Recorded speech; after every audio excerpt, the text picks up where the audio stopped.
नमस्कार दर्शकों, गुलाम नबी आज़ाद ने पार्टी को छोड़ने के बाद आज पहली मर्तबा जम्मू में जनसभा को संबोधित किया और अपनी जनसभा में वही 5 पन्नों का जो उन्होंने रेजिग्नेशन लेटर दिया था उस पर ही ज़्यादा कंसंट्रेट किया और दूसरी जो जम्मू कश्मीर की डिमांड्स हैं उनको लेकर के वैसी ही सेम डिमांड्स अपनी पार्टी ने भी की थी, उन्होंने भी आज वैसा ही किया। उन्होंने कहा कि स्टेटहुड मिलनी चाहिए, उन्होंने कहा कि जॉब और लैंड प्रोटेक्ट होनी चाहिए। हालांकि आज अपनी पार्टी के लोग इसी सिलसिले में उपराज्यपाल मनोज कुमार सिन्हा से मिले और उनको ज्ञापन सौंपा है कि स्टेटहुड मिलना चाहिए, लेकिन उनकी डिमांड में एक डिमांड ज़्यादा है कि जो डिटेंशन में लिए गए लोग हैं उनको रिहा किया जाना चाहिए। लेकिन आज हम देखेंगे सियासत में इंसाफ के तराजू में पलड़ा किसका बारी है। चर्चा हम उसी पर करेंगे, क्या कांग्रेस बारी है या गुलाम नबी आज़ाद। साहिल जी हमारे साथ हैं कांग्रेस से। साहिल जी आपका स्वागत है। और विनोद शर्मा जी समर्थक हैं और इन्होंने हाल ही में ज्वाइन भी किया है गुलाम नबी आज़ाद को, बड़े सीनियर नेता हैं। विनोद जी, इतना लंबा एंजॉय करने के बाद पार्टी को छोड़ना और ये कह के छोड़ना कि आइसोलेट हो गया था वहां पे, कितना उचित है कि आपने जिस पार्टी से इतना पावर को एंजॉय किया, अब जब पार्टी कहीं दिक्कत में है तो आप पार्टी को छोड़ देते हैं। नमस्कार दर्शकों, अब आपने सवाल पूछा, जवाब दूंगा इसका मैं जी। गुलाम नबी आज़ाद साहब जम्मू कश्मीर प्रदेश यूथ कांग्रेस के प्रेसिडेंट थे जी। जब कांग्रेस हार गई फिर दिल्ली चले गए, तब स्ट्रगल का जमाना था, लड़ाई का लड़ना, मुकाबला करना, जनता पार्टी से मुकाबला करना था। तो दिल्ली चले गए, वहाँ इन्होंने यूथ कांग्रेस में जनरल सेक्रेटरी बनकर हिंदुस्तान के यूथ के साथ एक लड़ाई लड़ी संजय गांधी की लीडरशिप में और कांग्रेस को पावर में लाया जी। मुझे वो दिन याद है जिस दिन संजय गांधी शाक मिशन के आगे किया था, पेश हुआ था पटियाला हाउस में, और जनता पार्टी जनसंघ बीजेपी के लोग, जनसंघ के लोग इसके पथराव कर रहे थे। वो जख्मी खड़ा था टाइटलर जी। उसको पुलिस की प्रोटेक्शन भी नहीं मिली थी जी। वो सीन मैंने अपनी आंखों से देखा हुआ है जी। तो वो दिन भी थे। उन्होंने स्ट्रगल की है, आज़ाद साहब ने जिस स्टेट का इंचार्ज बनाया इन्होंने वहाँ पे सरकार बनाई, ग्रास रूट लेवल से काम शुरू किया, यूथ कांग्रेस में प्रेसिडेंट रहे IYC के, उसके बाद डिप्टी मिनिस्टर बने लार्ज जस्टिस कंपनी अफेयर के, उसके बाद मिनिस्टर ऑफ स्टेट बने, और जहाँ भी जो भी जिम्मेवारी दी गई इन्हें पूरे सिंसियरली और पार्टी के हित में निभाकर पार्टी को वहाँ फायदा ही हुआ है जी। बाकी जो इन्होंने चिट्ठी लिखी, जो पार्टी उन्होंने छोड़ी, अगर बैनर नहीं मिलता, प्लेटफॉर्म नहीं मिलता, तो क्या गुलाम नबी आज़ाद इस मुकाम पर पहुंच सकते थे? सवाल ये उठता है। प्लेटफॉर्म बाकियों को भी मिला जी। यहाँ से बड़े भी गए थे, बहुत लोग गए थे गुलाम नबी आज़ाद बनने के लिए जी। सब वापस आ गए जी। कईयों के जूते वहां रह गए, कईयों की चाची वहां रह गई, वापस इसलिए आए वापस। कोई बनता है, जो मेहनत करता वो बनता है, वो ये बन गई है, बाकी नहीं बने। जी। विनोद शर्मा जी के मुताबिक उन्होंने मेहनत किया, उनमें कैलिबर था, उनमें पोटेंशियल था, इसलिए इस मुकाम पर पहुंचे, इसलिए उनको राइट बनता है कि वो जब चाहे पार्टी को छोड़ दे। जी। धन्यवाद विनोद जी, पहले आपने यहाँ एक बात रखने का मौका दिया। हमारे बड़े ही सीनियर लीडर जो हैं आज हमारे साथ, हम भी एहतराम करते हैं। हाँ, पैनल में बुलाया है। जितनी मेरी उम्र नहीं है उससे ज़्यादा तो उनका पॉलिटिकल कैरियर है और उन्होंने राजनीति की है। मैं उनकी बात को नहीं काटूंगा, उनकी बात पे कोई जवाब नहीं दूंगा। मैं सिर्फ जो है, जो आपने मुझसे प्रश्न किया है, मैं उसी पर जो है मैं आऊँगा कि आपने एक और सवाल उनसे पूछा कि अगर पार्टी मौका ना देती तो क्या वो इतने बड़े पदों पे जाते। वो ये सही बात है कि पार्टी ही होती है जो आपको मौका देती है और उस मौके के बाद आपकी मेहनत भी होती है, लेकिन वो पार्टी का चुनाव चिन्ह भी एक चीज़ होती है जिसके आधार पर आप लोगों के बीच जाते हैं, लोगों का समर्थन हासिल करते हैं। और 5 पन्नों की चिट्ठी की भी बात जो बीच में हुई उसी में, और इन्होंने भी, हमारे बड़े जो सीनियर लीडर, इन्होंने भी बड़ा गिनाया कि वो किन किन पदों पे रहे, और ये सही बात है। इनके सवाल में ही इनका जो है वो जवाब है कि कितनी बड़ी पोजीशन में जो था कांग्रेस पार्टी ने गुलाम नबी आज़ाद साहब को रखा। पहला चुनाव लड़ा था सन 1977 में जी। हाँ, जिसमें उनकी जमानत जब्त हुई थी जी। जमानत जब्त होने के बाद उनको यहाँ फिर पार्टी ने मौका दिया और यहाँ पे जम्मू कश्मीर यूथ कांग्रेस का अध्यक्ष बनाया। उसके बाद वह उन्हें दिल्ली में यहाँ से महासचिव बनाकर भेजा, और अंबिका सोनी जी उन दिनों जो थी वो अध्यक्ष हुआ करती थी जी। फिर वो 77 के बाद का दौर चला और 1980 भी आया और 1980 में ऑल इंडिया यूथ कांग्रेस के अध्यक्ष भी बने जी। जिस शख्स की जम्मू कश्मीर में जमानत जब्त हुई थी उस शख्स को उन्होंने फिर महाराष्ट्र से वाहिम से लोकसभा का टिकट दिया, जिता कर लाया। जिस जनता ने 1977 में कांग्रेस पार्टी को नकारा था, उस परिवार को नकारा था, उसी परिवार की वेव, उसी पार्टी की वेव में फिर वो वहां पे 1980 का जो था वो चुनाव भी जीते और 2 साल के बाद ही फिर से वो 1982 में उनको सबसे यंगेस्ट उम्र में कैबिनेट में आने का मौका मिला। मेरे ये कहने का मौका, आज मैं उनका भाषण भी सुन रहा था। उनके भाषण में उन्होंने कई बातें जो कही कि मेरी मेहनत थी और मैंने वहां जाके अपनी मेहनत से ही जो था वो चुनाव जीत लिया। तो ये होता है कि पार्टी जब आपके पीछे खड़ी होती है, पार्टी जब आपको मौका देती है, ये जो इतना बड़ा लंबा करियर था 1980 से लेकर 2021 तक का 41 साल, विनोद जी, कहने को ये शब्द राजनीति में बड़ी अगर कोई सुनता, आपके दर्शक सुन रहे होंगे कि 41 साल एक आदमी संसद में रहा हो, विभिन्न पदों पे रहा हो, देश की बड़ी पोजीशंस में रहा हो, ये बहुत जो है बड़ा लंबा पीरियड होता है। और ये आप यहाँ पार्टी में रहे, पार्टी आपका इस्तेमाल भी हुआ, आपका इस्तेमाल करती रही, आपकी काबिलियत थी। लेकिन आज जब समय खराब था, आज जब पार्टी की पोजीशन खराब थी, क्योंकि ये जो इन्वेस्टमेंट था 40 साल का, ये इसीलिए था कि जिस स्टेट से फारूक अब्दुल्ला आते हों, जिस स्टेट से मुफ्ती मोहम्मद सईद साहब आते हों, जिस स्टेट का पूरी दुनिया में नाम है, ये जो 40 साल का इन्वेस्टमेंट था ना, ये उसी दिन और आज के दिन के लिए था। ये आज जब 2019 के बाद जब इस स्टेट के टुकड़े किए गए, इस स्टेट को तोड़ा गया, तो आज जो हमने 40 साल का इन्वेस्टमेंट जो था वो हमें आज काम आएगा। और आज जम्मू कश्मीर में गुलाम नबी आजाद साहब जो इन्वेस्टमेंट किया था, उन लोगों की आवाज बनेंगी। लेकिन देखकर बड़ा दुख होता है कि वो इन्वेस्टमेंट जो था कांग्रेस पार्टी का खराब गया और गलत आदमी के ऊपर इन्वेस्टमेंट हो गया, गलत जगह में जो था वो इन्वेस्टमेंट हो गया, जिसका पूरे देश के कांग्रेस कार्यकर्ताओं को, जम्मू कश्मीर क्या वाकई में कांग्रेस हाईकमान ने गलत व्यक्ति पर गलत समय पर इन्वेस्टमेंट किया? देखिए जी, जब इन्वेस्टमेंट किया था उनको वर्कर नहीं मिल रहे थे। जब इन्वेस्टमेंट की बात, वहाँ वर्कर नहीं मिल रहे थे। बाकी रही बात आजाद साहब के महासचिव की, उस वक्त अंबिका सोनी जी नहीं थी जी, उस वक्त रामचंद्र रथ था प्रेसिडेंट यूथ कांग्रेस जी। अंबिका सोनी जी जब कांग्रेस हारी 77 में जी, इन्होंने इंदिरा जी के बारे में क्या क्या बुरा शब्द नहीं कहे और पार्टी छोड़ दी इन्होंने जी। उसके बाद रामचंद्र रथ बना प्रेसिडेंट आईबीसी का, आजाद साहब उसके जनरल सेक्रेटरी बने जी। रही बात इन्वेस्टमेंट की, जो उन्होंने बात की है, जो देखा हुआ तिरंगा यात्रा निकली है 15 अगस्त के पहले, राहुल जी थे, प्रियंका जी थी और आजाद साहब झंडा उठाया हुआ था, ये चल रहे थे साथ। मुझे 10-12 साल मौका मिला दिल्ली में इनके साथ काम करने का। मैं सेवा का चेयरमैन था, तो मुझे दिल्ली में महीने में 15 दिन में दिल्ली रहता था। मैं देखता था इनकी काम करने की। राजस्थान भी गया इनके साथ, टुमका संथाल परगना थोड़ा नागपुर भी गया इनके साथ में, महाराष्ट्र भी गया। मैं कई बार कहता था, ये लोग कहते थे आजाद साहब बीजेपी ज्वाइन करेंगे, साहिल भी कहता था, इसने भी कहा है 2 बार, मैं साहिल वो बीजेपी कभी ज्वाइन नहीं करेंगे, वो कांग्रेस में रहेंगे। मैंने कहा था इनको, कुछ बात पूछ लेना, ये भी बात पूछ लेना।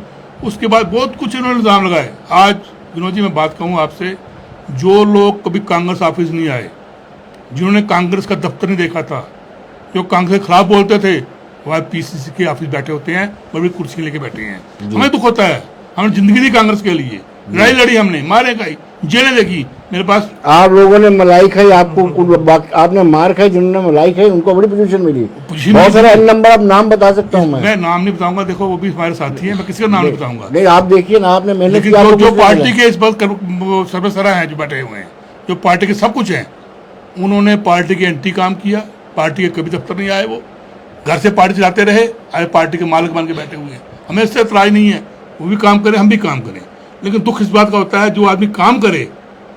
विनोद जी, आप गुलाम रसूल कार की बात कर रहे हैं, कुरैशी की बात कर रहे हैं, आप किसकी बात, सोच की बात कर रहे हैं, जी मीर की बात कर रहे हैं, किन की बात? कार साहब जब थे ना प्रेसिडेंट जी, इंदिरा जी थी प्रेसिडेंट हिंदुस्तान की कांग्रेस की जी, मुफ्ती साहब थे प्रेसिडेंट पीसीसी के जी, गुलाम रसूल कार साहब थे वाइस प्रेसिडेंट जी। लेकिन प्रेसिडेंट इंडियन कांग्रेस की इतनी स्ट्रांग थी, और प्रेसिडेंट जो थे मुफ्ती साहब काम करने वाले थे, जरूरत नहीं पड़ती थी कार साहब की सामने आने की भी।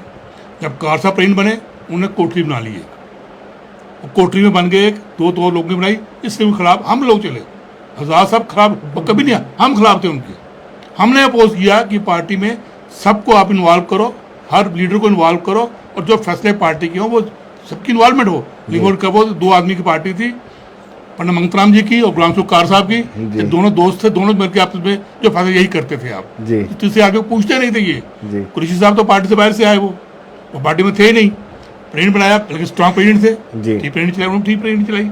हमने कहते नहीं बुरी चलाई, उन्होंने बुरी चलाई है। सोच साहब भी ठीक थे, मैं किसी प्रेसिडेंट के खिलाफ नहीं बोल रहा हूँ, लेकिन ये आपको देखना है, मीडिया भी देखो ना, मीडिया भी थर्ड पिलर है, फोर्थ पिलर है, इसको पता है। आप देखो कौन लोग थे जो पार्टी के दफ्तर ही नहीं आए जी, जो घर से पार्टी चलाते थे, पार्टी के मालिक बन के बैठे हैं जी, उनको पता नहीं पार्टी का कौन सा कैडर क्या है, कौन क्या है, वो पता ही किसी को नहीं है, और पार्टी के मालिक बन के बैठे हुए। साहिल जी जवाब देंगे, मुझे लगता है साहिल जी आप जवाब देंगे, बताएंगे कि क्या वाकई में ऐसा है कि जब जब कोई भी अध्यक्ष पीसीसी बनता था वो वर्सेस गुलाम नबी आज़ाद हो जाता था। देखिए, आपने बड़ा अच्छा सवाल किया था विनोद जी से, और उन्होंने एक दो अध्यक्षों के नाम बता दिए। ये इतिहास रहा है, ये पिछले अगर आप 30 सालों में अगर देखें तो गुलाम नबी आज़ाद कांग्रेस के लिए मैं खुल के कहूँगा, हम पहले खुल के नहीं कहते थे जी, कि नासुर की तरह साबित हो रहे थे इस जम्मू कश्मीर कांग्रेस के लिए। नासुर शब्द इस्तेमाल किया, बिल्कुल कह रहा हूँ कि देखिए, इन्होंने बहुत वरिष्ठ हैं, मैं इनकी बात को काट नहीं रहा हूँ, मैं अपनी बात कह रहा हूँ, क्योंकि ये हमारे बड़े भी हैं, कि गुलाम रसूल कार साहब का आपने नाम लिया, इन्होंने उनकी भी गलती गिना दी। ये विरोध नहीं करते थे, विरोध करने वाली ताकत कोई और थी जो विरोध कराती थी पीछे से। यस, गुलाम रसूल कार साहब वर्सेस आज़ाद साहब, कुरैशी साहब वर्सेस आज़ाद साहब, पीरज़ादा साहब रहे वर्सेस आज़ाद साहब, सैफुद्दीन सोद साहब रहे वर्सेस आज़ाद साहब, गुलाम अहमद मीर साहब रहे वर्सेस आज़ाद साहब, वकार रसूल साहब का तो नाम भी उन्होंने जो पैनल में खुद ही दिया हुआ था, आज उनके भी खिलाफ हो गए। गुलाम नबी आज़ाद साहब की आप राजनीति देखें 30-40 सालों की, तो ये राजनीति यही राजनीति थी जो आज वो कर रहे हैं, कि कांग्रेस नहीं बनानी है, कांग्रेस समर्थक नहीं पैदा करना है, विचारधारा पर आधारित कार्यकर्ता पैदा नहीं करना है, गुलाम नबी आज़ाद का समर्थक पैदा करना है, इनकॉम्पिटेंट इनकैपेबल लोगों को आगे लाना है, और जो विनोद शर्मा जैसे धुरंधर, विनोद शर्मा जैसे काबिल, विनोद शर्मा जैसे पढ़े लिखे लोग हैं, उनको आगे नहीं आने, उनको किस तरह रोकना है। यही खेल जो थे पिछले 30 सालों से जो गुलाम नबी आज़ाद साहब ने इस जम्मू कश्मीर के अंदर खेलने का काम किया है। मैं आज भी सुन रहा था, मैंने उनका पूरा भाषण सुना, इन्होंने मेरा नाम लिया, मेरे बड़े हैं विनोद शर्मा जी, इन्होंने कहा कि साहिल कहता था कि बीजेपी गुलाम नबी आज़ाद साहब बीजेपी ज्वाइन करेंगे, इनडायरेक्टली तो वो बीजेपी में ही है, और आज उनके नहीं, आपने मेरा भी नाम लिया ना, तो आज मैं कहता हूँ ना, मैं बताता हूँ आज कैसे वो बीजेपी में है, मैं उसको पूरा एक्सप्लेन करता हूँ ना। वो ऐसे बीजेपी में है कि आज अगर आप उनका पूरा भाषण सुने विनोद जी, तो एक बार भी बीजेपी का नाम नहीं लिया।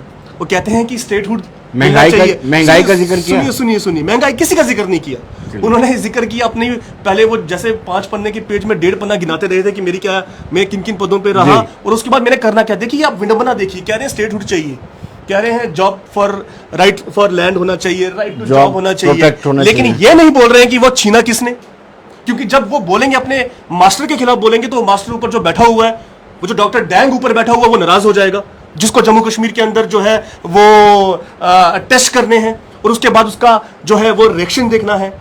तो ये छुपी हुई चीज नहीं है। पिछले दिनों में आपको बताऊं कि जब डीलिमिटेशन हुई तो उस डीलिमिटेशन में एक वाहिद आदमी था अपोजिशन पार्टीज में, पूरा जम्मू कश्मीर के आप अपोजिशन को उठाकर देख लें, एक वाहिद आदमी तो गुलाम नबी आज़ाद था। हर विपक्षी पार्टी जो थी वो नरेंद्र मोदी जी की आलोचना कर रही थी, लेकिन एक वाहिद शख्स था गुलाम नबी आज़ाद, जिसने उस समय भी प्रधानमंत्री नरेंद्र मोदी जी को डिफेंड किया, और ये कहा कि जो भारतीय जनता पार्टी के नेताओं की लाइन होती है ना, अच्छा काम होगा तो क्रेडिट खुद ले लेते हैं, गलत काम होता तो भैया ब्यूरोक्रेसी ने जो है वो गुमराह करने का काम किया है। जब गुलाम नबी आज़ाद साहब की जो पिछली 30 साल की जो राजनीति है, उस राजनीति में वो मैच फिक्सिंग करके खेला करते थे। ये बताने की जरूरत नहीं है कि यहां चीफ मिनिस्टर जब यहाँ चीफ मिनिस्टर बनकर आए तो 21 सीटों के साथ यहाँ मुख्यमंत्री के पद से आपको नवाजा गया था, आपको बिठाया गया था। जब छोड़कर गए तो 1 सीट वाली भारतीय जनता पार्टी के लिए 11 सीटों का जो पायदान है और जो जमीन है, सांप्रदायिकता का बीज बोकर गए। 1 सीट से 11 सीट हुई भारतीय जनता पार्टी, वो आप ही के शासनकाल का नतीजा था। उस दौरान आपने इस कार्यकाल को आप कहते थे गोल्डन कहते थे, हम ये कहते थे क्योंकि हमने कांग्रेस का मुख्यमंत्री भेजा था यहाँ बना के। हमें ये नहीं मालूम था कि वहां जाकर मैच फिक्सिंग का जो खेल है वो खेल वहां पर जाकर खेला जाएगा। तो इस तरह से जो जम्मू कश्मीर के अंदर जो हालात हैं, मुझे आज उम्मीद थी कि आज वो बोलेंगे कि जम्मू कश्मीर के अधिकारों को छीनने का काम मोदी जी ने किया है। जम्मू कश्मीर की आज जिस तरह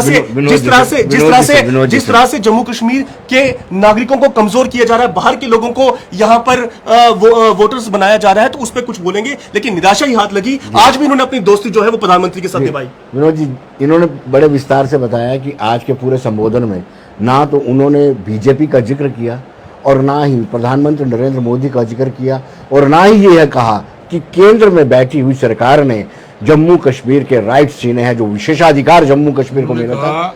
मैं पार्लियामेंट में एलओपी था जी, मैं पार्लियामेंट में बोला, जब 370 तोड़ा गया, स्टेट तोड़ेगी, मैं पार्लियामेंट में बोला। मैं धरने में बैठा पार्लियामेंट में, तब पार्लियामेंट में कोई नहीं था और मैं अकेला था। उसके बाद मैं वहाँ से जम्मू आया, श्रीनगर गया, तो एयरपोर्ट से वापस भेजा। उसके बाद दोबारा मैं जम्मू आया, जम्मू से एयरपोर्ट से वापस भेजा। फिर मैं राहुल जी को लेके आया श्रीनगर में, तब भी हमें 4 घंटे बिठाया, से एयरपोर्ट में वापस भेज दिया।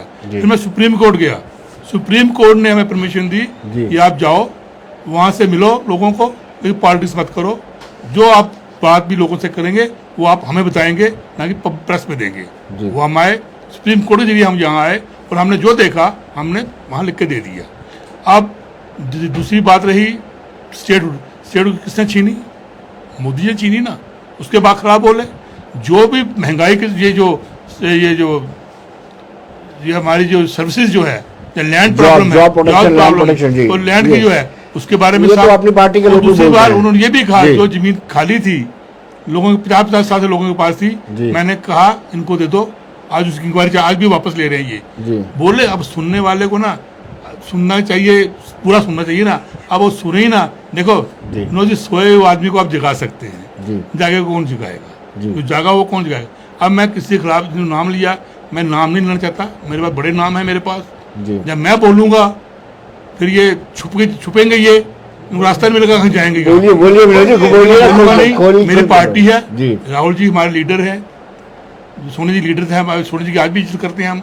राहुल जी की हम उस पार्टी दे रहे हैं, 40 साल मैंने उस पार्टी को दिया, 55 दिया, जवानी दी, बुढ़ापा भी दिया। लेकिन जब असल देने की बात थी, तब आपने, जब संकट में थी पार्टी, जब 2 डिजिट में आ गई पार्टी, तब आपको लगा कि हमें नुकसान है, हम निकल जाना चाहिए। विनोद जी, मीर साहब मेरे दोस्त हैं, शेफ साहिल जानता है जी। इन्होंने मैनिफेस्टो, इन्होंने वो मेंबरशिप का ड्राइव शुरू की।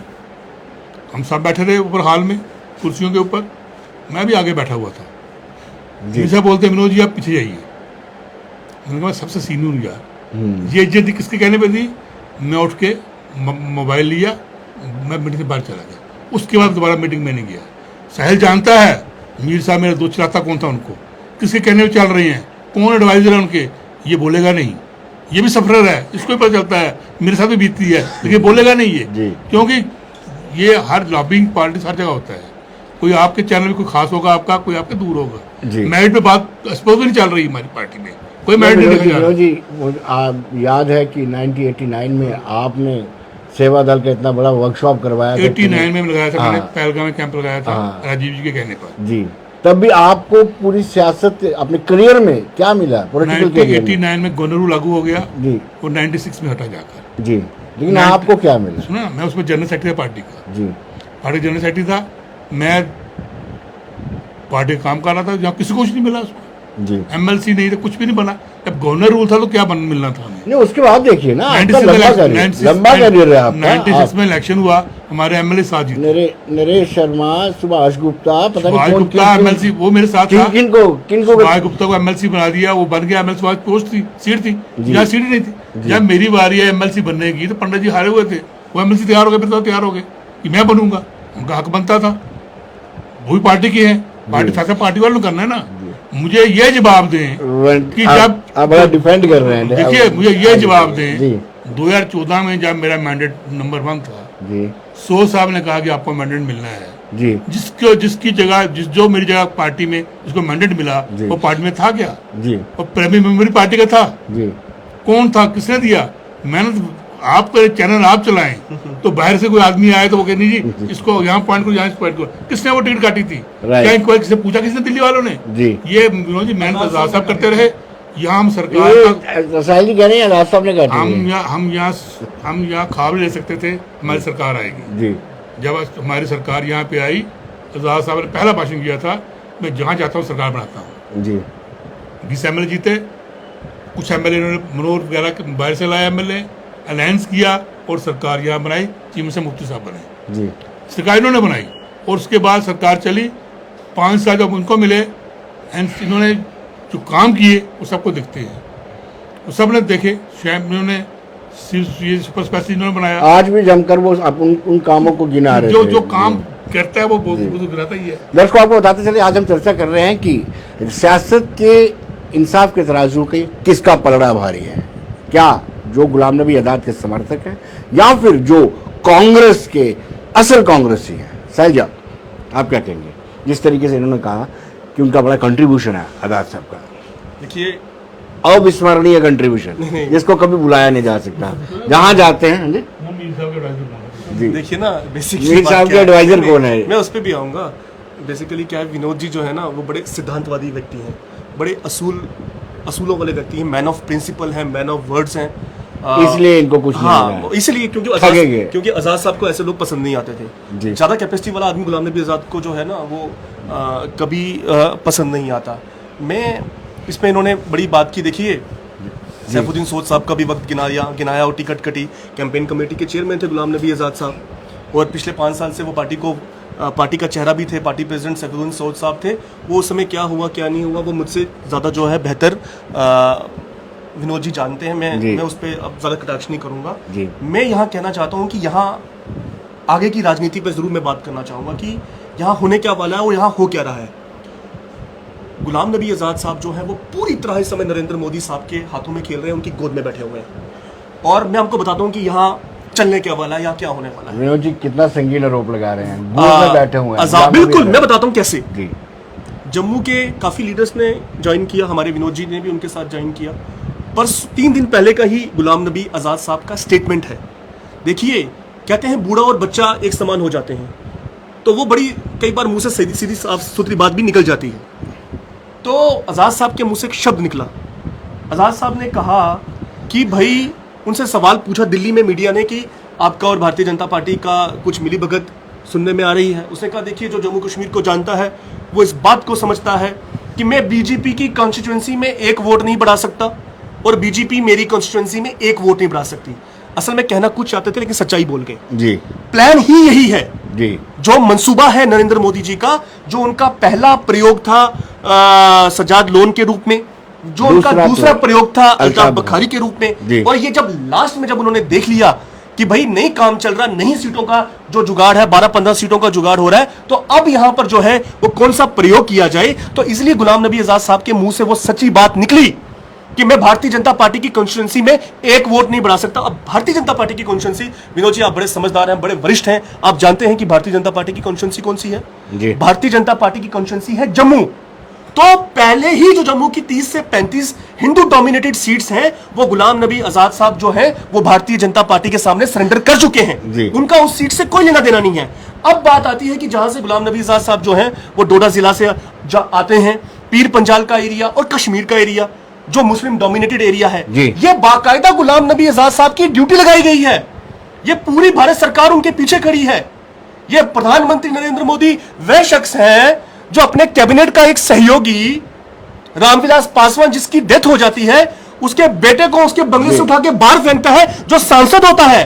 तो ऐसा क्या प्यार आ रहा है हमारे गुलाम नबी आजाद साहब के लिए कि भैया आज तक उनसे 1.5 साल हो गए, वो आलीशान लुटियंस का बंगला अभी तक खाली नहीं हुआ, और राज्यसभा की 1 सीट और वो लुटियंस का बंगला, वो जो था वो विचारधारा और जो सत्य की बात थी उसके ऊपर भाड़ा पड़ गया। तो इसलिए जो गुलाम नबी आजाद साहब को, मैं अपनी बात को पूरा कर लूं, गुलाम नबी आजाद साहब को जो यहां लॉन्च किया गया है, मैं आपके इस चैनल के माध्यम से बताना चाहता हूं कि किसी भी हालत में भारतीय जनता पार्टी जो है वो डोडा, किश्तवाड़, रामबन, राजौरी और पुंछ, इन रीजन में किस तरह वोट डिवाइड हो और किस तरह कश्मीर के अंदर वोटों का बिखराव हो ताकि उसका फायदा हमें मिल सके। ये प्लान बी है भारतीय जनता पार्टी का। चलिए विनोद जी उन्होंने कहा कि प्रधानमंत्री की गोद में बैठे हुए गुलाम नबी आजाद, और ये प्लानिंग। देखिए, इल्जाम लगाना विनोद जी बड़ा आसान है जी।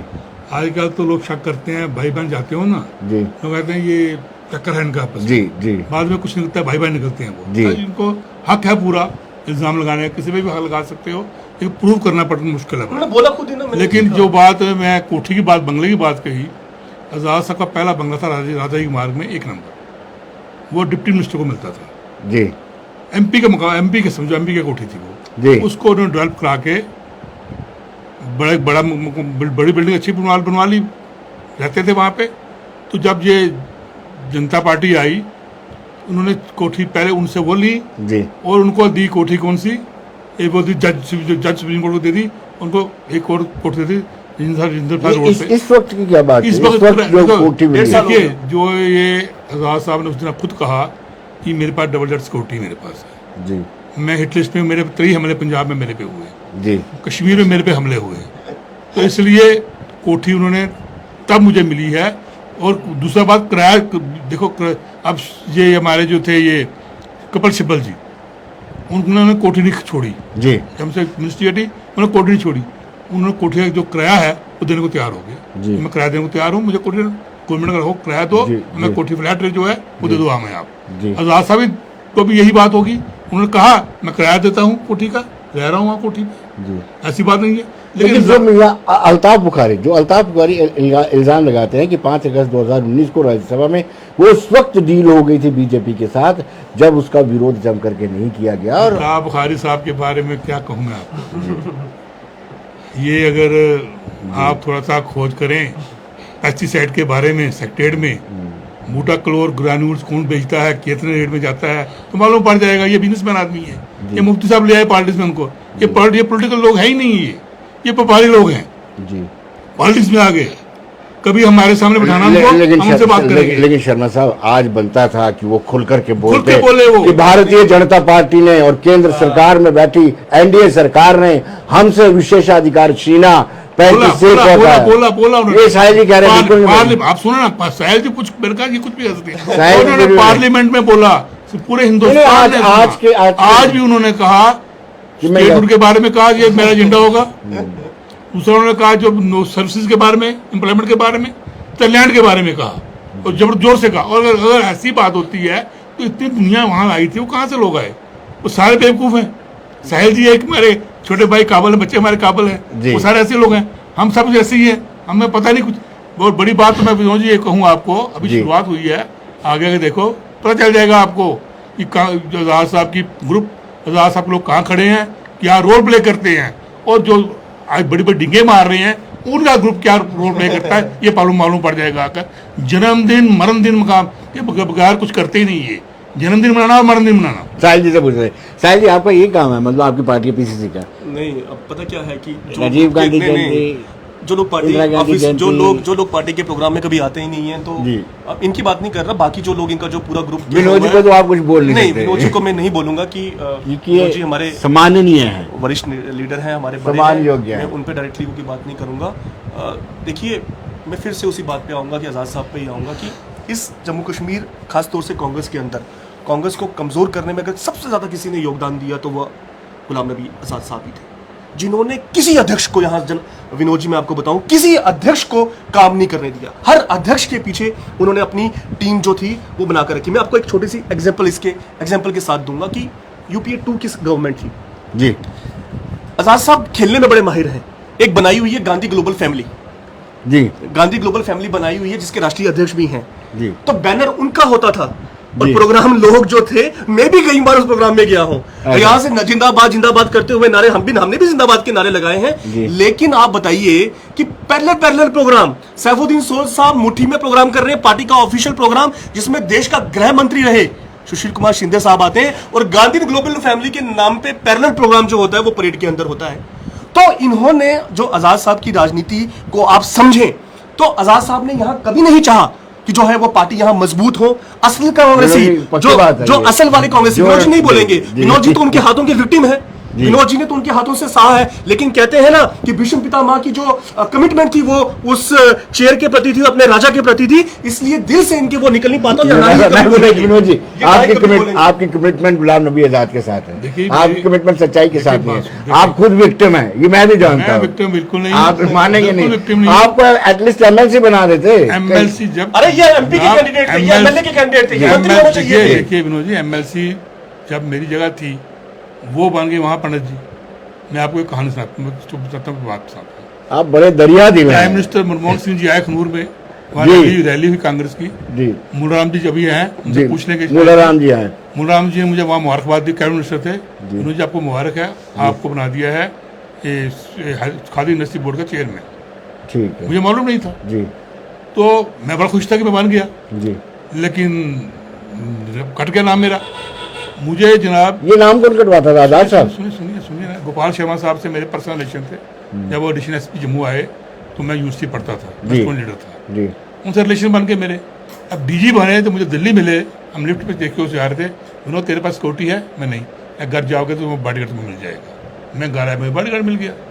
मैं गोपाल शर्मा साहब के पास मिलने चला गया, अगर बॉडीगार्ड मिल गया तो जिप्सी दो मुझे, जी मैं जी जनरल जी सेक्रेटरी हूँ। मतलब पंडित जी की आपसे बनती है?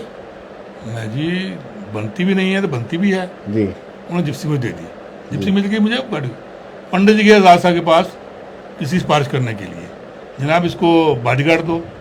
इसको बॉडीगार्ड की जरूरत क्या है, फर्स्ट क्लास बॉडी है इसको क्या चाहिए बॉडी? नहीं इसको भी जिप्सी दो, गाड़ी दो, इस पर गाड़ी बहुत है, अभिनव को दी है, या उसके कपड़े उतार दो आप, और कपड़े को पहनते नंगा करो उसको आप। अब देखिए मेरी म्यूनसिपलिटी की टिकट थी, मुझे टिकट मिली म्यूनसिपलिटी की 2005 में।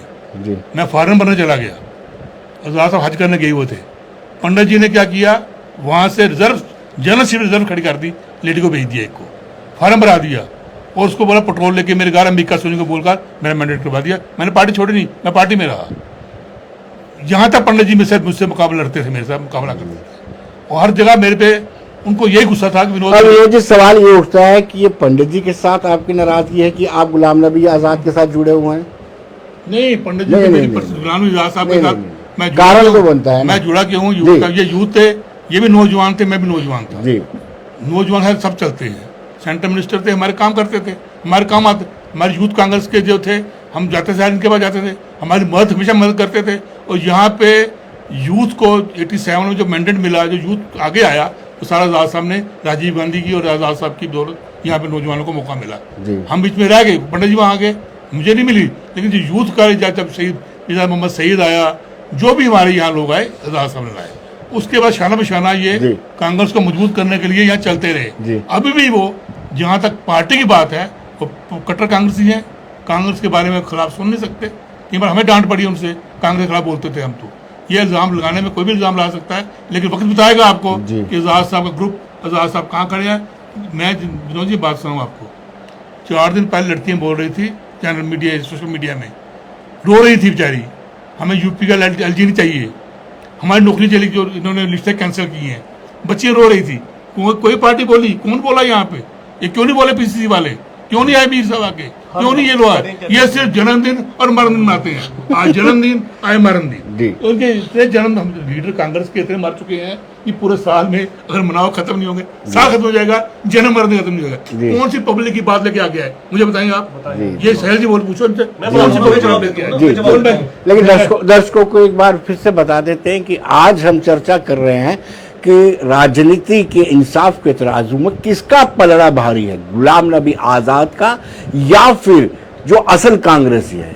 जी साहिल जी ये बिल्कुल सिरे से खारिज कर रहे हैं कि आप, यानी आपकी पार्टी सिर्फ और सिर्फ ये करती है कि जन्मदिन मनाती है, पुण्यतिथि, जयंती मनाती है, कोई भी जनता के इशू, जैसे उन्होंने बताया। हाँ, मैंने सुन लिया, तो मैंने वही जो बात आपको कही कि जिन लोगों का पार्टी के प्रोग्राम से कोई लेना देना नहीं, जो लोग आराम से घर बैठे हुए थे, जो लोग ये सोचते थे कि आज़ाद साहब आएंगे तो कुछ होगा, तो ही कांग्रेस चलेगी, तो उनको थोड़ी जानकारी जो होती है वो कम होती है। आप लोगों ने भी हमारे कितने प्रोग्राम्स को कवर किया है, कोई ऐसा दिन नहीं हुआ होगा कि जब हम जनता के मुद्दों को जो लेकर जो हम लोगों ने प्रोटेस्ट नहीं किया, चाहे महंगाई के खिलाफ, चाहे बेरोजगारी के खिलाफ। ये तो यहाँ बैठ के आप तो 370 का नाम भी नहीं ले रहे। हमारे ही जम्मू कश्मीर कांग्रेस के चीफ स्पोक्स पर्सन को पार्टी ऑफिस के अंदर घुसकर जो थी वो पुलिस पकड़ कर ले गई थी, और वो दृश्य जो थे वो पूरे हिंदुस्तान ने देखे थे। तो बातें कहने और करने की जो होती है वो एक अलग जो इशू होता है। मैं आपको जो बात करूंगा कि जो आजाद साहब की जो इसके आगे की राजनीति आप देख लीजिएगा, वो कभी भी प्रधानमंत्री मोदी का नाम नहीं लेंगे, वो कभी भी 370 डायरेक्टली उस पर बात नहीं करेंगे। वो जो सीधी बात करेंगे, वो आएंगे स्टेटहुड की बात करेंगे या कुछ और लोगों की बात करेंगे। मुझे अब एक बात बताइए विनोद जी, आप भी इतनी देर से कांग्रेस को कवर कर रहे हैं, पिछले 8 सालों में किसी एक मुद्दे पे कभी गुलाम नबी आजाद को सड़क पर उतरते हुए देखा? इन लोगों ने यह समझा हुआ था कि जो ताकत में रहना इनका जन्मसिद्ध अधिकार है। इन्होंने सोचा कि जगह हमने इंतकाल करवा ली है, तो भैया ये कच्चियां गिरदौरियां होती हैं विनोद जी, ये कभी भी टूटती रहती हैं। राजनीति में कोई पक्के इंतकाल थोड़ी होते हैं, हर 5 साल के बाद गिरदौरियां चेंज हो जाती हैं। 41 साल रहा हुआ शख्स संसद में और लोकसभा में 2013 की बात को अपने पड़ोस पे लिख रहा है, 5 पन्नों की चिट्ठी में लिख रहा है, जिसका दर्द उसको जो है 2014 में जाके महसूस हुआ। ढो रहे थे आपको, जीतते नीचे मदन लाल शर्मा चौधरी लाल सिंह थे, मंत्री का जो कोटा था वो आपके लिए पहले रिजर्व होता था। और एक बात बड़ी अच्छी कही, मैं आज उस बात का भी जिक्र यहां करना चाहूंगा। कह रहे थे राजदीप सरदेसाई के इंटरव्यू में, कह रहे थे कि हाँ मैं तो खुद मैनेज किया करता था। हम जानते हैं, मैं बताता हूं ना विनोद जी कैसे मैनेज किया करते थे गुलाम नबी आजाद। 96 में पार्लियामेंट का इलेक्शन हुआ, विनोद जी तो सब कुछ जानते हैं, पुराने जो है कांग्रेसी हैं और दिग्गज कांग्रेसी हैं। बेशक थोड़ी देर के लिए इनकी निष्ठा चेंज हो गई है, हमें पूरी उम्मीद है क्या पता कल फिर से वापस कांग्रेस में आ जाए, असली कांग्रेसी हैं, पुराने कांग्रेसी हैं। 96 का इलेक्शन हुआ, पार्लियामेंट में 6 में से हमने 5 सीटें जीती। आया 4 महीने के बाद, 4-5 महीने के बाद यहां असेंबली का इलेक्शन। इनके कुछ 2-3 लोग गए हुए हैं, कोई रियासी जिला से, कोई मेरे आरएसपुरा सुचेतगढ़ आगे पीछे से, बुलाइएगा, पूछिएगा। इसी गुलाम नबी आजाद ने कांग्रेस पार्टी के पैरेलल कैंडिडेट्स को पैसे देकर खड़ा किया, पार्टी को हराने का काम किया। हमारी इलेक्शन में हार हो रही है। आपको ये बड़ा जबरदस्त उदाहरण देता हूं, हम जिस पार्टी के खिलाफ लड़ रहे हैं उस पार्टी से इलेक्शन में हमारी हार होती है, हम एनसी से हार होती है। 3 महीने के बाद हमारे सीताराम केसरी, उसी उनके शपथ ग्रहण में सीताराम केसरी कांग्रेस प्रेसिडेंट को लेकर आते हैं आजाद साहब, और 15 दिन के बाद वही फारूक अब्दुल्ला बड़ा दिल दिखाते हुए आजाद साहब को राज्यसभा भेज देते हैं। ऐसे राज्यसभा मैनेज होती थी। आया आपका 2014, 12 सीटें आई हमारी। अच्छी बात कह रहे थे कि मैं तो सीटें मैनेज करता था। कैसे मैनेज करते थे आप? कांग्रेस पार्टी की कीमत पर सीट मैनेज करते थे। वो आपने सुना होगा, आप बड़े समझदार व्यक्ति हैं। इंजीनियर रशीद साहब की याद आ गई और इंजीनियर रशीद साहब के पास भेजे, अपने लोगों को भेजा, क्योंकि राज्यसभा पहुंचना था। लीडर ऑफ अपोजिशन का जो तमगा था वो हटना नहीं चाहिए। और जानते हैं इंजीनियर रशीद को क्या लिख के दिया इनके आदरणीय आजाद साहब ने? इन्होंने लिख कर दिया कि भाई हमने जो उसके बॉडी मॉर्टल रिमेन्स वापस नहीं, अफजल गुरु ने, हमने बड़ा गुनाह किया। तो ये सुविधा की राजनीति है। आपने अपने फायदे के लिए इस पूरी कांग्रेस पार्टी को दांव पे लगा के रख दिया था। मुझे कंप्लीट करने दीजिए कि आपने सुविधा की राजनीति के लिए पूरी कांग्रेस पार्टी को यहां दांव पे लगा कर रख दिया था। ये जितने जो लोग गए हैं ना, ये जितने लोग गए हैं, अब मैं बात आ जाता हूं थोड़ा सा वो उधमपुर और डोडा कठुआ की तरफ, कि चौधरी लाल सिंह हमारा जीता हुआ जो था कैंडिडेट था, उसका 2014 में मैंडेट कटा उसका। तो ये सारे कहते थे कि आजाद साहब आप तो खाली वो कीजिएगा, पर्चा भरने आइएगा तो हम यहां से जीते जिताए भेजेंगे। और हमने उस जैसा हीरा जो चुन कर गया हुआ था, आपकी तरह से दूसरे और पिछले दरवाजे से राज्यसभा की राजनीति नहीं करता था, हमने खोया और कांग्रेस यहां पर कमजोर हुई। और विनोद जी भी कभी नहीं बोलेंगे, विनोद जी विक्टिम है, लेकिन वो जो निष्ठा है उनके प्रति, वो उनके शब्दों को उनकी जुबान पर नहीं आने देगी, उनके शब्दों को नहीं आने देगी। जम्मू कश्मीर में कांग्रेस को कमजोर किया। हम भी सर, हमारे कानून ने भी पक गए ये सुनते हुए, आजाद साहब वर्सेस ये, आजाद साहब के लोग इस प्रोग्राम में नहीं जाएंगे, आजाद साहब के लोग उस प्रोग्राम में नहीं जाएंगे। आपने उस परिवार को धोखा दिया है, आपने उस कांग्रेस पार्टी को धोखा दिया है जिसने आपको इतने साल की राजनीति में टॉप पे रखा। और याद रखिएगा विनोद जी, कैप्टन अमरिंदर सिंह वाला हाल होगा। ये जो बयान दिया है गुलाम नबी आजाद साहब ने कि मैं बीजेपी की कॉन्स्टिट्यूएंसी में एक वोट नहीं बढ़ा सकता, क्या ये जम्मू कश्मीर की और जम्मू की जनता देख नहीं रही है? जम्मू की जनता समझ चुकी है कि ये मैच फिक्सिंग हो चुकी है भारतीय जनता पार्टी और गुलाम नबी आजाद साहब के बीच में, और इसका जो करारा जवाब होगा वो जम्मू की जनता आपको देगी। दर्शकों को एक मरतबा फिर बता दें कि हम बात कर रहे हैं, हम चाहेंगे कि वो अपनी प्रतिक्रिया कमेंट बॉक्स में लिखें, जो आजाद साहब के प्रति निष्ठा रखते हैं और जो शुद्ध कांग्रेसी हैं, जो कांग्रेस के प्रति निष्ठा रखते हैं, वो कमेंट बॉक्स में लिखें कि आखिर क्या हुआ, वो क्या प्रतिक्रिया अपनी जाहिर करना चाहते हैं। विनोद जी बड़े संगीन आरोप लगाए इन्होंने, बहुत ही ज्यादा संगीन आरोप लगाए। उन्होंने कहा कि मैनेज किए जाते रहे। जो मैंने पहले कहा, इल्जाम किसी पे भी कोई लगा सकते हैं, इल्जाम लगाना बड़ा आसान है, प्रूव करना बड़ा मुश्किल है, उसको वक्त प्रूव बताएगा आपको। 96 में जब ये इंजीनियर रशीद द्वारा तो प्रूव भी हो गया था बाद में, जब 96 में जब 96 में इलेक्शन हुआ, कोई इलेक्शन लड़ने को तैयार ही नहीं था। पीक मिलिटेंसी थी यहाँ पे। सर 5 सीटें हम जीते। देवगौड़ा को तैयार किया, उसने फारूक अब्दुल्ला को तैयार किया सीएम के लिए जी, देवगौड़ा साहब ने, कि तुम सीएम बनो, इलेक्शन हुआ, उसमें लोग जो जीते, फारूक अब्दुल्ला की सरकार बनी। और उस वक्त कितनी मिलिटेंसी थी, पीक मिलिटेंसी थी, कितनी किलिंग होती थी, ये आपको पता सारा।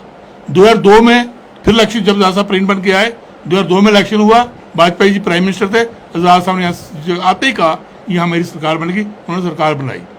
जी। सरकार बनाने के बाद मुफ्ती साहब बने चीफ मिनिस्टर। मैंने पहले भी कहा आपको, आजाद साहब ने 5 साल सरकार जो चलाई, जम्मू को पहली बार इंसाफ मिला। नहीं, 3 साल मुफ्ती साहब ने चलाई और उसके बाद 2008 साल तक मिली उनको, जी। लेकिन 2.5 साल में जम्मू को डिस्ट्रिक्ट मिले, सुपर स्पेशल जम्मू को 2 डिस्ट्रिक्ट मिले। आपको पता, वजीर कमीशन की रिकमेंडेशन कुछ और थी, 2 थी, अपील 4 मिले, अपील करने के 4 उसको दे दिए। ऋषि कुमार कौशल इतनी बड़ी, ये वो भी कहेंगे ऋषि कुमार कौशल बीजेपी के थे, नहीं विनोद जी, बनवाने के विनोद जी, लिए डिस्ट्रिक्ट दे दिए इन्होंने। जी। ये बीजेपी का एजेंडा लगाया, डिस्ट्रिक्ट बीजेपी को मिला।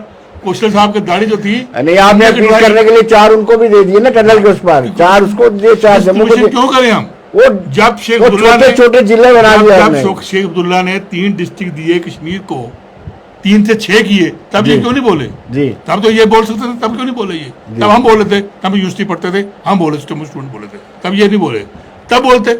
अब 4 दिए तो फिर क्या होगा? बराबर जम्मू को भी 4 मिले। पहली बार जम्मू के लड़के KS में आए, लेक्चर में आए, ओपन मेरिट पे, और फुल मेरिट पे लोग आए, बच्चे खुश हैं कि हमारे साथ इंसाफ हुआ। आज जो हो रहा है क्यों नहीं बोलते हैं? लिस्टें कैंसिल हो रही हैं। विनोद जी मैं क्या बताऊं आपको, मुझे बात याद आ गई, एक फॉर्म भरने के लिए 8,000 रुपये खर्च आता है। जी जी जी, 8,000 रुपये खर्च करता है, फॉर्म भरता है जी। और ये कैंसिल कर देते हैं इंटरव्यू के बाद। दोबारा फॉर्म भरो जी, क्यों नहीं उसके लिए बोलते? ये क्यों नहीं प्रोटेस्ट उसके लिए होता है? लेकिन विनोद जी ये कांग्रेस वाले थोड़ी ना करते हैं, लिस्टें कैंसिल तो सरकार कर रही है ना।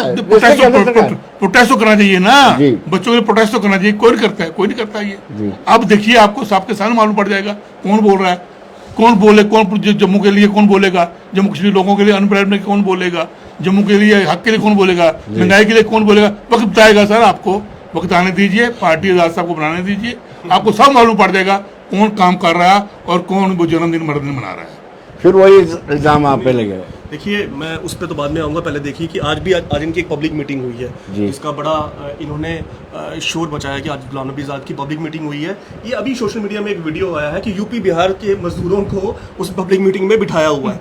पहले दिन से ही काम शुरू हो गया, एजेंडा जो था वो शुरू हो गया। मोदी जी को लगा होगा कि यार पहली मीटिंग है, अब मोदी जी के खास दोस्त हैं, बड़ा मोदी जी ने बड़े आंसू भी बहाए हुए हैं, बंगले की भी एक्सटेंशन दे दी हुई है, लगता है यहाँ भी कोई वादा कर दिया होगा। तो उन्होंने कहा यार जो सीटें वीटें खाली पड़ी हुई हैं तो उसमें यूपी बिहार के लोगों को भेज देता हूँ। मैं आपको फिर जो अपनी बात है, मैं अपनी बात को कहूंगा कि ये मोदी जी का प्लान बी जो है वो शुरू हो चुका है। प्लान जो पहले दिन लोगों को भेजा था, चाहे वो अल्ताफ बुखारी साहब हो, चाहे वो आपके सजाद लोन साहब हो, वो पूरी तरह वहां फेल हो चुके हैं। सीधा एजेंडा ये है जो गुलाम नबी आज़ाद ने खुद भी कहा कि मैं बीजेपी की कॉन्स्टिट्यूंसी में एक वोट नहीं बढ़ा सकता, ना बीजेपी मेरी कॉन्स्टिट्यूंसी में एक वोट बढ़ा सकती है। सीधा एजेंडा यह है कि किस तरह से पीर पंजाल के अंदर, किस तरह से चिनाब के अंदर, किस तरह से कश्मीरियों के वोट में बिखराव किया जा सके और अपनी राजनीति और किस तरह से भारतीय जनता पार्टी के चीफ मिनिस्टर को और भारतीय जनता पार्टी को यहां ताकत में लाया जा सके। लेकिन मैं एक चीज कहना चाहता हूं, गुलाम नबी आज़ाद की पिछली 30-40 साल की अगर आप राजनीति देखें तो पॉलिटिकल टूरिस्ट की तरह वो जो है वो यहाँ आते रहे हैं। पॉलिटिकल जब मन किया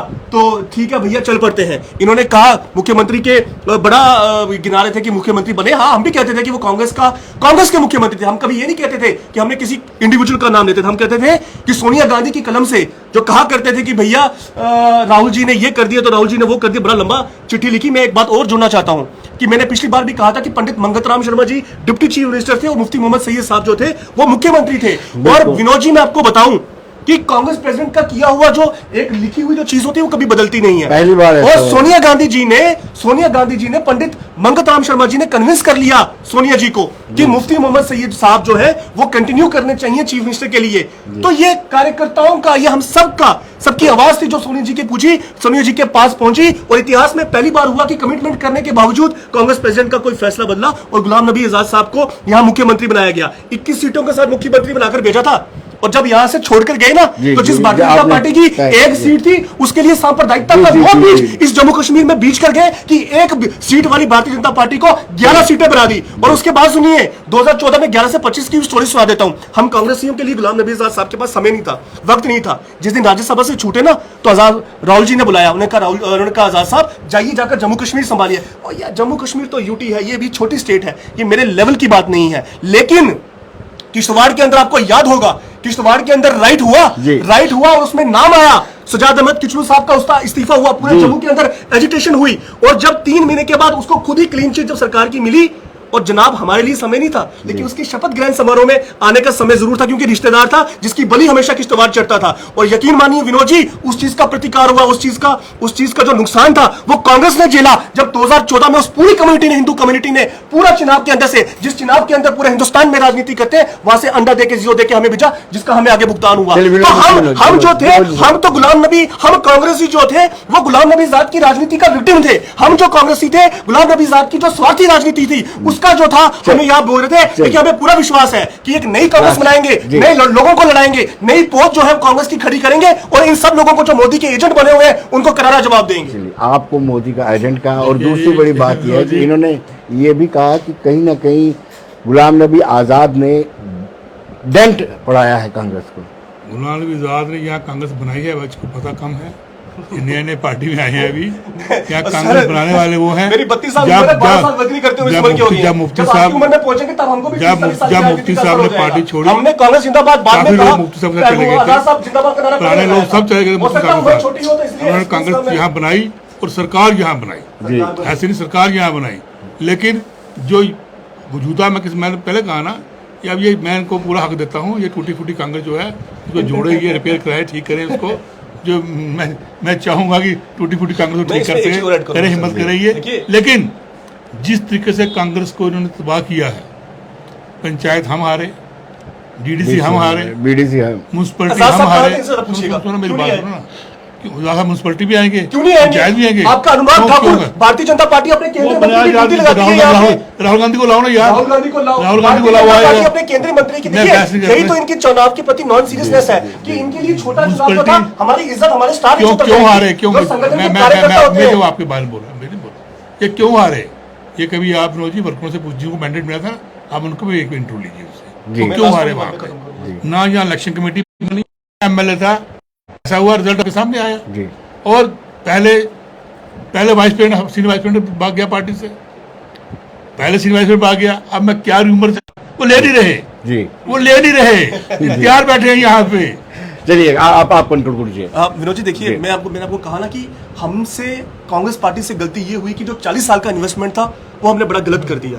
जिस इन्वेस्टमेंट का हमें जो है आज यहाँ पे नुकसान झेलना पड़ रहा है, किस दिन के लिए जो ये इन्वेस्टमेंट था वो जम्मू कश्मीर में किया गया था कि एक दिन ऐसा आएगा कि जब जम्मू कश्मीर के अंदर जम्मू कश्मीर की आवाज उठाने के लिए किसी शख्स की जरूरत होगी तो हम गुलाम नबी आजाद का जो है वो इस्तेमाल करेंगे। लेकिन आज वही आजाद साहब कश्मीर की तबाही का कारण है, आगे उनकी गोद में बैठे हुए। लेकिन एक चीज आप देखिए, इन्होंने डीडीसी और बीडीसी की बात की। देखिए मतलब इनको छोटे चुनाव में भी प्रचार करना अपनी शान में गुस्ताखी महसूस होता था। देखिए संगठन का जो कार्यकर्ता, जो संगठन इसमें सच्चाई है, स्मृति ईरानी, हाँ बिल्कुल। देखिए इतने बड़े बड़े मंत्री, इतने बड़े बड़े लेवल के लोग और पावर में रहे हुए लोग, उन्होंने आके अपनी पार्टी का यहाँ प्रचार किया। लेकिन आजाद साहब के कॉलर में, आजाद साहब के कोड में जो है वो मिट्टी का कोई कण नहीं पड़ना चाहिए। आप बोल रहे थे कि लास्ट में कंक्लूड, मैं लास्ट में कंक्लूड यही करूंगा कि आपने मेरी बात भी सुनी, शाहिद जी की बात भी सुनी, फैसला जनता को करना है। आने वाले दिन जो बताएंगे आपको कौन कहाँ खड़ा है, इनका रोल क्या है, कांग्रेस का रोल क्या है और हमारा रोल क्या है। बाकी महाभारत साहब ने देखी है जी, एक आदमी के लिए महाभारत ने तबाही कर दी, आज वही हो रहा है। मैं यही कहूंगा जी कि बड़े ऋषि मुनि आए, बड़े बड़े योद्धा आए, उन्होंने कहा भाई देखो इतने बड़े योद्धा मारे गए, भीष्म पितामह मारे गए, गुरु द्रोणाचार्य मारे गए, लेकिन महाराज को अकल नहीं आई। महाराज ने कहा नहीं, राज यही करेगा, चाहे कैसा भी है, राज यही करेगा। इसलिए चलिए विनोद जी आपका बहुत बहुत शुक्रिया, साहिल जी आपका बहुत बहुत शुक्रिया। लेकिन दर्शकों आपको बताते चलूं कि कांग्रेस ये क्लेम करती है कि जितने भी लोग गुलाम नबी आजाद के साथ गए हैं ये सब के सब टिंटेड फेसेस हैं, इनको लोगों ने अजमा लिया है। अगर हम बात करें कांग्रेस की तो कांग्रेस कहते, क्षमा कीजिए, आजाद के समर्थकों की बात करें तो उनका ये कहना है बची खुची कांग्रेस को भी अगर ये बचा रहे तो टूटी फूटी कांग्रेस को भी अगर बचा रहे उसका काम करते हैं तो उनके लिए बड़ा अच्छा होगा। धन्यवाद।